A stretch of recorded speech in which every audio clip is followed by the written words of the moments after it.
ఈ వీడియోలో మనం భగవద్గీత అధ్యాయము 2 శ్లోకము 13ను పరిశీలిద్దాం. శ్రీకృష్ణ భగవానుడు అర్జునుడికి ఆత్మ యొక్క నిజస్వరూపాన్ని వివరిస్తున్నాడు. ఈ శ్లోకంలో మన జీవితంలో జరిగే ఒక సహజమైన, అందరికీ తెలిసిన విషయాన్ని ఉదాహరణగా చూపిస్తున్నాడు.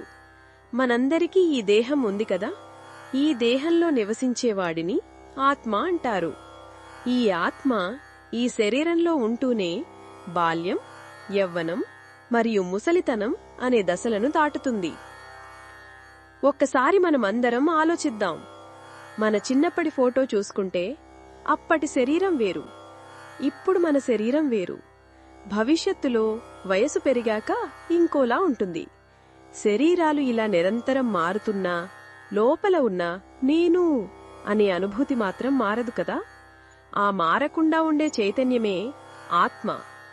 ఇప్పుడు శ్రీకృష్ణుడు చెప్పేదేమిటంటే, ఒకే జీవితంలో శరీరం ఇన్ని మార్పులకు గురైనప్పుడు మనం దాని గురించి పెద్దగా బాధపడం. నా చిన్నప్పటి శరీరం పోయిందే అని మనం ఎప్పుడూ ఏడవము. అదేవిధంగా ఈ శరీరం ముసలిదైపోయి నశించిపోయినప్పుడు లోపల ఉన్న ఆత్మ ఇంకొక కొత్త శరీరాన్ని తీసుకుంటుంది.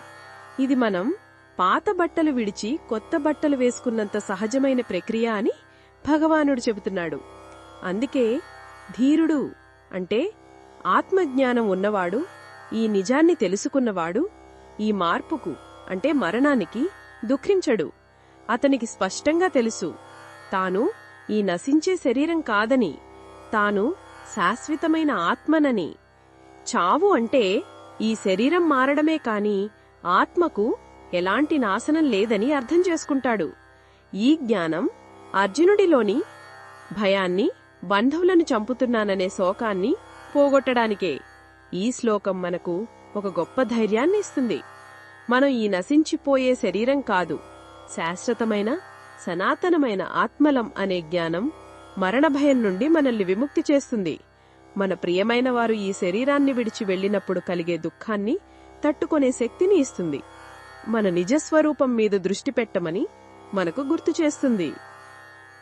ఇది ఈ శ్లోకంలోని భావాన్ని వివరించడమే లక్ష్యం. మరిన్ని భగవద్గీత శ్లోకాల అర్థాన్ని తెలుసుకోవాలనుకుంటున్నారా?